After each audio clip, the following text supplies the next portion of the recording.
Okay, let's dive right into this explainer where we're going to completely demystify the transport layer and conquer some really complex ARQ protocols. Because let's face it, dropped packets are annoying, but dropped grades on a major networking exam, that is way worse. So if you've ever found yourself totally tangled up in network processes or struggling to apply protocol logic to those heavy-duty math problems, you are absolutely in the right place. Today we're taking these concepts off the textbook page using real mathematical logic and seeing exactly how data moves, how errors are caught, and how we can prove it all on paper. So here is our roadmap for today. We'll start with number 1, transport layer context. Then 2, go backend protocol basics, followed by 3, selective repeat ARQ logic. After that, 4, we'll cover key variables and formulas. And finally, number 5, gate exam relevance. Let's just jump right in. Section 1. Transport layer context, beyond the host. First, we really need to build some crucial context about what this layer actually does in the grand scheme of a network. Now, a super common misconception is that the transport layer just connects computers. But actually, scratch that. It provides end-to-end connectivity specifically for network processes. It's essentially creating a logical communication bridge right between the actual application processes that are running on completely different machines. To put that into perspective, think of it like this. The network layer down below is like finding the right apartment building, right? It gets you to the host. But the transport layer, that's the layer that delivers the message to the exact person inside. It is strictly process-to-process communication, like getting data directly from process P1 all the way over to process P2.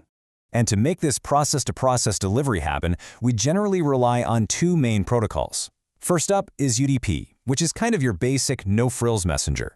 It just fires off the datagrams, crosses its fingers, and hopes for the best. TCP, on the other hand, is basically UDP, but with some serious extra hardware bolted on. It adds heavy-duty flow control, congestion control, and really importantly for our discussion today, error control. Which brings us to Section 2, Go Backend Protocol Basics, the strict receiver. Moving on to that error control aspect, let's explore our first protocol solution that's actually designed to handle lost or damaged packets. You know, what's incredibly fascinating here is just how strict the go backend receiver actually is. The logic is totally ruthless. If a frame arrives out of order, meaning its sequence number is literally anything different than the one specific expected sequence number, the receiver just tosses it out. It completely discards it and simply sends back an acknowledgement for the last correctly received frame. Zero tolerance for being out of line. And because of that strict discarding rule at the receiver, the transmitter pays a massive price. Whenever there's a timeout or it gets a negative acknowledgement, the transmitter is forced to retransmit all end frames sitting in its transmit window.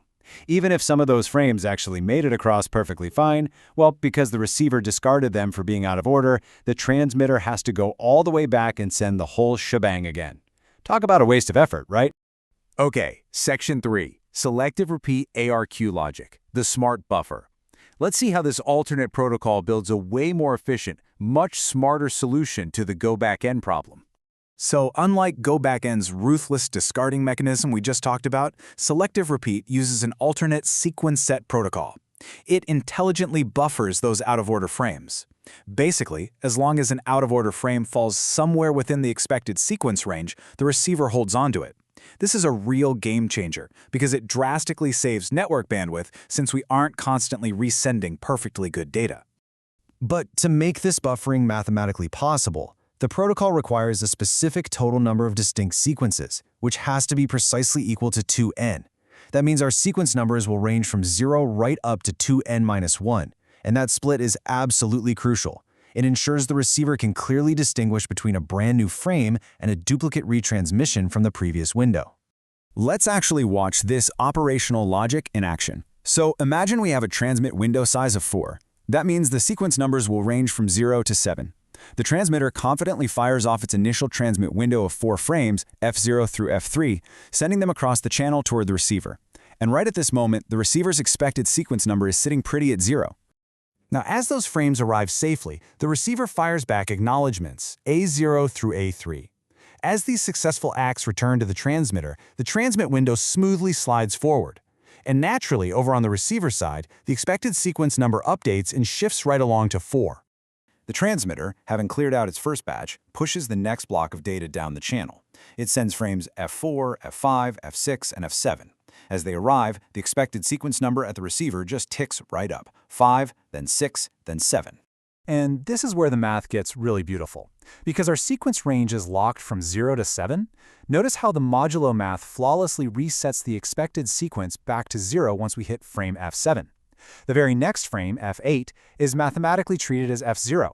The numbers just smoothly loop back around, which keeps everything flowing perfectly without needing infinitely huge header fields for sequence numbers.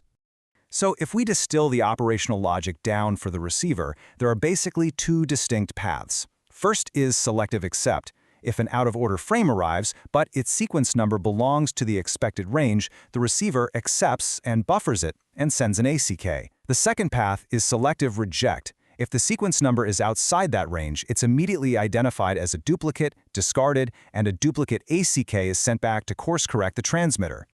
All right, moving to Section 4, Key Variables and Formulas, the math behind the magic.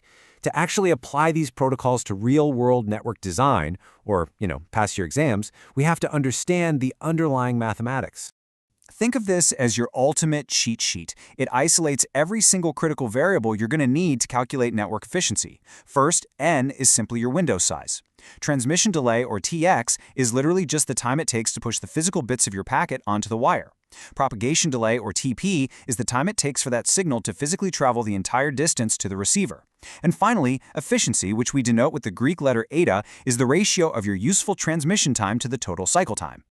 Now, these are the two foundational formulas you absolutely must memorize. Efficiency is calculated by taking n times the transmission delay and dividing that by the total cycle time. But here's a really handy trick for that second point. If a problem specifically asks for a target utilization, like say 25% or 1/4, you can rearrange that formula. Since efficiency is 1/4, the cycle time mathematically becomes 4 times n times the transmission delay.